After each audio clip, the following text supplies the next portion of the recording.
Continuando con la clase de hoy, vamos a hablar un poco ahora de cómo clasificamos habitualmente los diferentes tipos de memoria.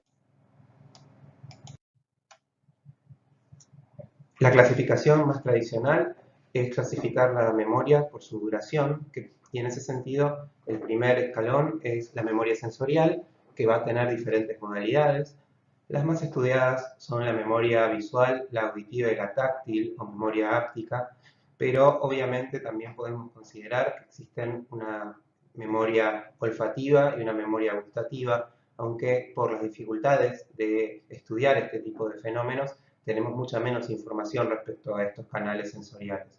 Básicamente la idea de la memoria sensorial es que se trata de un almacén inicial donde la información es guardada por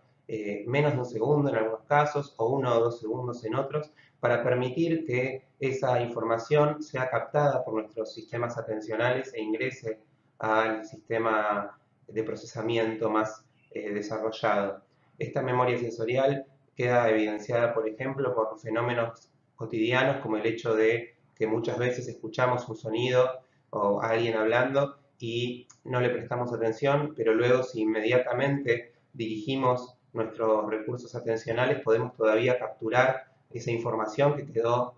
dando vueltas en nuestra memoria sensorial, ¿sí? Este primer eslabón es un eslabón muy primitivo que carece de cualquier tipo de procesamiento y cuya localización en general está asociada a los mismos centros sensoriales.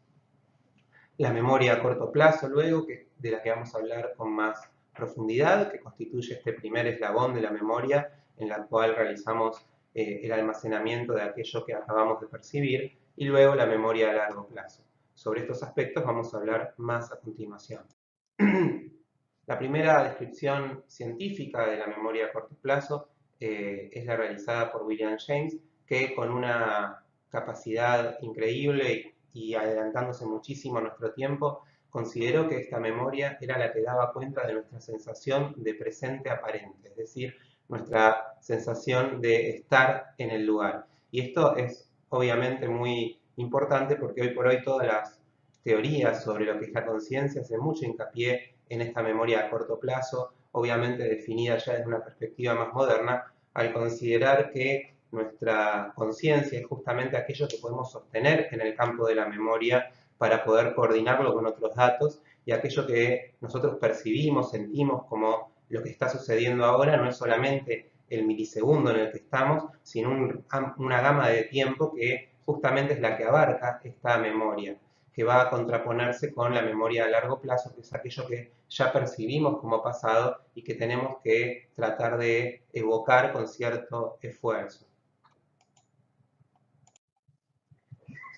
Los primeros estudios sobre la memoria a corto plazo fueron realizados en la década del 60, y de allí viene la idea de el chunk de almacenamiento, ¿sí? La idea de que tenemos una cierta cantidad de unidades de información en las cuales podemos almacenar diferentes tipos de datos, y el número de 5 más menos 2 que debemos a Milner, que luego investigaciones posteriores que se hicieron para evitar el efecto que podía tener la práctica y la repetición, llegaron a conclusiones un poquito más limitadas, pensando que en realidad nuestra capacidad de almacenamiento, si le quitamos cualquier capacidad de repetición, ronda los 4 chunks de almacenamiento. Ahora vamos a ver en un ejemplo más adelante a qué nos referimos con un chunk o con una unidad de almacenamiento. Por otro lado, cuando hablamos de la persistencia en el tiempo, la persistencia de la memoria a corto plazo la vamos a considerar muy limitada, unos 15 o 20 segundos, en algunos casos 30 segundos, y la memoria a largo plazo es indefinida, y en general pensamos que, salvo por efectos del olvido benigno o por algún problema, aquello que aprendemos puede quedar ilimitadamente en nuestra memoria.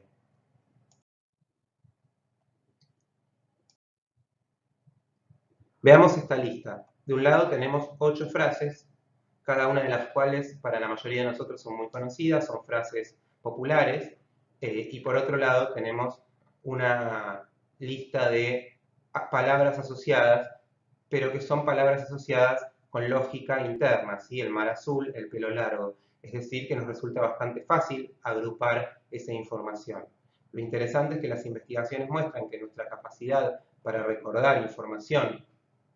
es de alrededor de 4 unidades de memoria y que no importa tanto si esas unidades son números, son palabras, listas de asociaciones de palabras o incluso frases. Siempre nuestra capacidad va a estar rondando ese número y eso también nos explica por qué podemos realizar ciertas técnicas memotécnicas para ampliar muchísimo nuestra capacidad de recuerdo cuando analizamos los datos que tratamos de memorizar y los asociamos entre sí.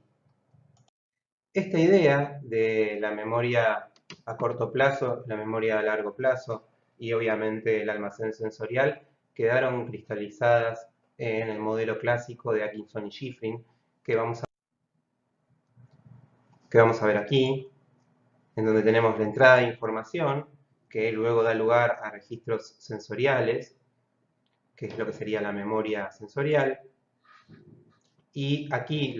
justamente hay un proceso de pérdida de información muy grande, que es aquella información que no ha sido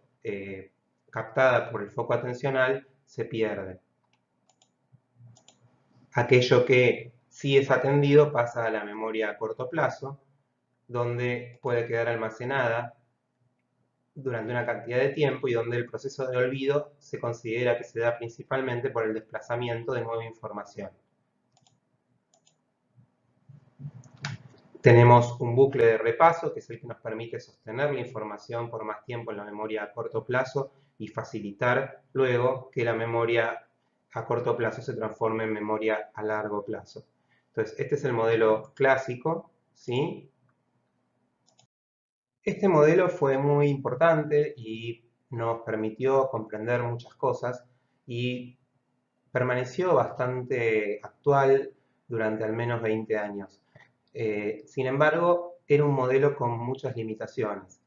En primer lugar, era muy simplificado, tenía diversos problemas que tenían que ver con una esquematicidad que era en un punto artificial y que no explicaba varios fenómenos que se observaban tanto en el modo en que se generaba, por ejemplo, el olvido en la memoria a corto plazo, que no siempre parecía tener que ver con el desplazamiento, sino también con otros procesos como la interferencia.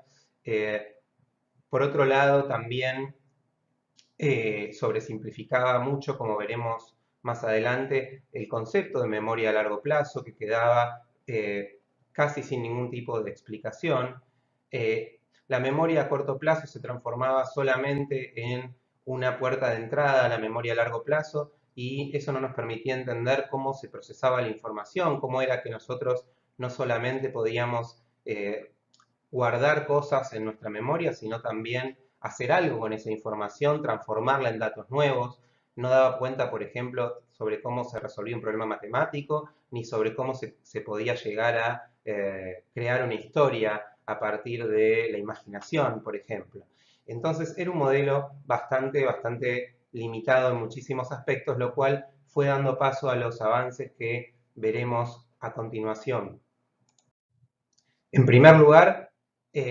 ya a mediados de los 70 se empezó a trabajar en modelos de memoria a corto plazo más complejos que fueron permitiendo entender mejor de qué forma se iba procesando la información.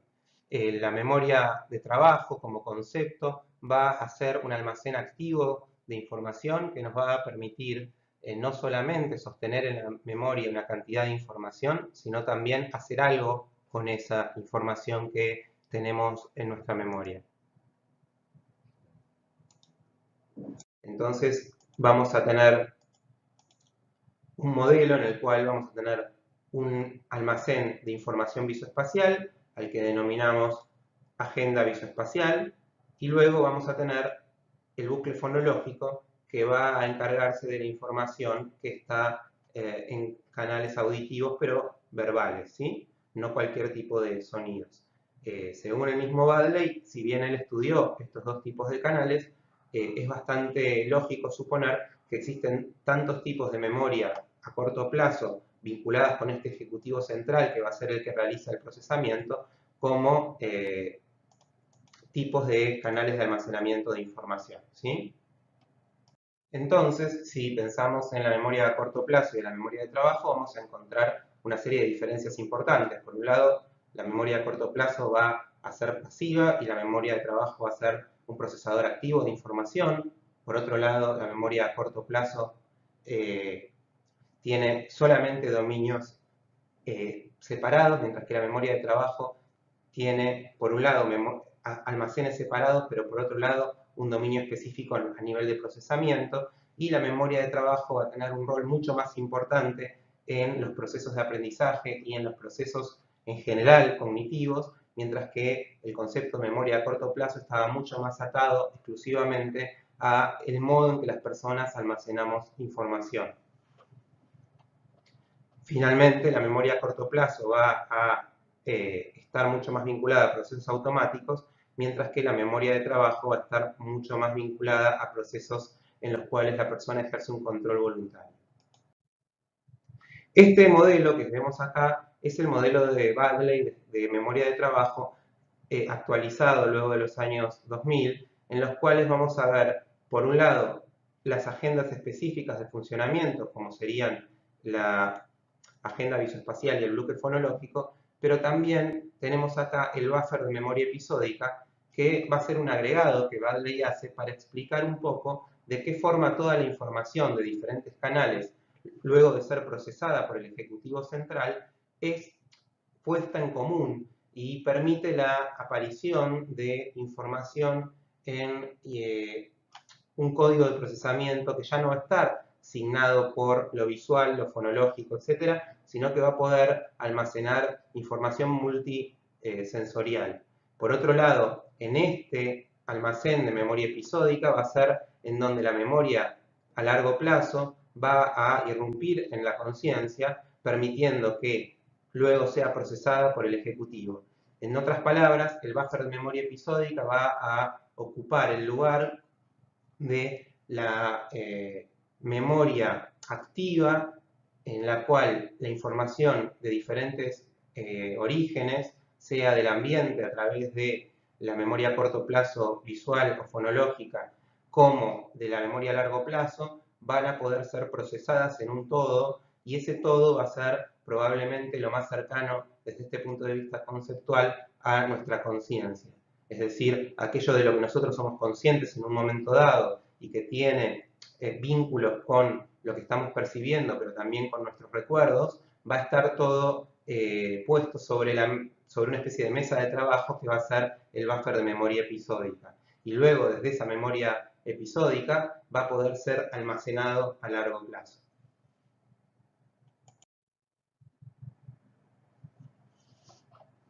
Cuando pensamos en la memoria a corto plazo, también muchas veces la vinculamos a un canal específico. Sin embargo, cuando hablamos de la memoria a largo plazo, que es de lo que vamos a hablar ahora, siempre estamos pensando en una información que va a carecer tanto de estas propiedades sensoriales y que va a ser más conceptual, más semántica. Nuestra memoria a largo plazo, en efecto, va a estar mucho más vinculada con la esencia de la información y no con la literalidad, con el dato exacto que fue escuchado o visto en algún momento dado. Decíamos antes que la idea de la memoria a largo plazo como un almacén único resultaba una sobresimplificación. Vamos a ver brevemente este pequeño caso que muchos de ustedes deben conocer como un ejemplo del modo en que fuimos comprendiendo hasta qué punto nuestra memoria a largo plazo no puede considerarse una única entidad. Brenna Miller estudió un caso que se hizo paradigmático como el paciente HM. Era un paciente que había tenido una operación por una epilepsia refractaria y al que se le habían extraído ambos hipocampos, ¿sí? El izquierdo y el derecho.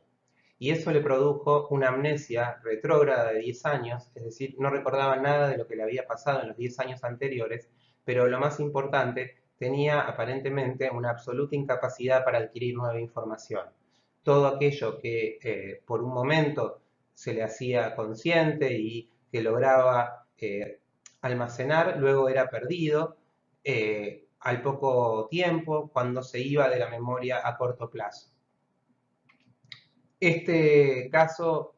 fue paradigmático en la neuropsicología y permitió ver, por ejemplo, la idea de que existe una memoria a corto plazo y una memoria a largo plazo y que también podemos tener diferentes tipos de amnesia, la retrógrada y la anterógrada, dependiendo del tipo de daño cerebral que padezcamos. Pero algo más llamó la atención de todos y fue que si bien no podía aprender información nueva a nivel verbal, sí seguía teniendo su habilidad intacta para aprender nueva información de tipo procedural. Es decir, aquellas cosas que iba practicando cada vez le salían mejor, se iban almacenando de algún modo. Cada vez hacía más rápido un rompecabezas cuando se le daba una y otra vez y era una persona que en ese sentido seguía teniendo su capacidad de aprendizaje intacta, lo cual nos permitió nuevamente una nueva disociación entre lo que es la memoria explícita y la memoria implícita. Aquello que es declarativo, que son informaciones adquiridas de forma consciente, y aquella memoria procedimental vinculada con desempeños, con las producciones y con todo aquello que nosotros aprendemos sin tener muy claro de qué forma lo hemos aprendido y que nos permite desempeñarnos cada vez con mayor eficacia. Entonces tenemos esta nueva disociación de memorias a largo plazo entre declarativa y no declarativa, que va a dar lugar también a subdivisiones. Dentro de la memoria declarativa vamos a tener la memoria episódica, que va a referirse a eventos, y dentro de esta memoria episódica vamos a tener una subcategoría que es nuestra memoria autobiográfica, aquello que recordamos como parte de nuestra historia, y luego una memoria semántica que va a tener que ver con hechos generales, que no van a estar restringidos a un dominio y que no van a estar atados a un contexto. Nuestro conocimiento sobre, por ejemplo, una teoría, nuestro conocimiento sobre el significado de las palabras, nuestro conocimiento sobre aquellas cosas que ya consideramos un saber que está descontextualizado, es decir, no somos capaces de recordar cuándo ni cómo lo aprendimos, pero sabemos que Colón llegó a América, sabemos que Buenos Aires es la capital de Argentina, etc. Y luego, lo que decíamos antes, todas aquellas informaciones no conscientes, en general muy ligadas a lo motor, pero que tienen una complejidad increíble. Piensen en un pianista, en un violinista, la cantidad de información que hay para que una persona pueda tocar de oído en un instrumento sin estar leyendo una partitura, simplemente convirtiendo en movimientos de los dedos aquella información sonora que quiere ejecutar, ¿no? O sea, cuando hablamos de memoria no declarativa, no hablamos de algo necesariamente básico ni primitivo, sino todo lo contrario, pero no es información que pueda ponerse en palabras y básicamente esto es lo que hace que muchas veces nos pase que cuando se nos pregunta cómo hacer algo, nos resulte muy difícil ponerlo en palabras, explicarlo, aunque podamos hacerlo en un segundo. Bien, y entonces podemos ver en este gráfico un panorama general de cómo comprendemos hoy a la memoria humana, siempre con algunas salvedades. Por ejemplo, nosotros hemos tomado el modelo de memoria de trabajo más conocido, que es el del Baddeley, pero hay algunos modelos que plantean algunas diferencias interesantes, por ejemplo el modelo de Cowan o el modelo de Engels, que en realidad no son diametralmente diferentes en cuanto a su concepción, sino que tienen algunas variaciones importantes respecto al modo en que se procesa la información, sobre todo respecto a la pertinencia de diferentes almacenes de memoria para cada área y la presencia de un buffer episódico diferenciado. Pero para comprender un poco el mapa cognitivo más o menos universal de lo que hoy por hoy consideramos correcto, esto es suficiente. Tenemos la memoria sensorial, que nosotros aquí pusimos la auditiva y la visual porque son las que conocemos mejor, pero decíamos claramente hay otros almacenes de memoria sensorial que guardan la información durante unos segundos para que podamos luego, gracias a la atención, llevarlas a lo que sería la memoria a corto plazo, tanto a nivel fonológico como a nivel visoespacial, que acá el término de memoria a corto plazo lo digo intencionalmente porque en estos dos almacenes por separado lo único que hacemos es sostener la información, luego esa información puede ser procesada por el Ejecutivo Central que va a trabajar con asiento en el buffer episódico como lugar para que toda la información se amalgame, y en este buffer episódico entonces nosotros vamos a poder hacer presente, hacer consciente la información tanto proveniente de los sentidos como la que vamos a poder traer a nuestra conciencia desde nuestra memoria, sea la memoria episódica, que para recordar es aquella que tiene un contenido contextual importante y que se basa principalmente en aquello que hemos vivido, nuestra memoria semántica, que son nuestros conocimientos generales y que está mucho más descontextualizada y que tiene que ver, como veíamos, con los conocimientos más generales, y luego las representaciones perceptuales y la memoria procedural, que decíamos es esa memoria implícita que nos permite ejecutar procesos sin tener un registro consciente de cómo se logró dicho aprendizaje. Entonces, básicamente este mapa conceptual es el que nos va a guiar ahora a buscar un poquito dentro del cerebro humano en qué lugares se asientan estas diferentes capacidades.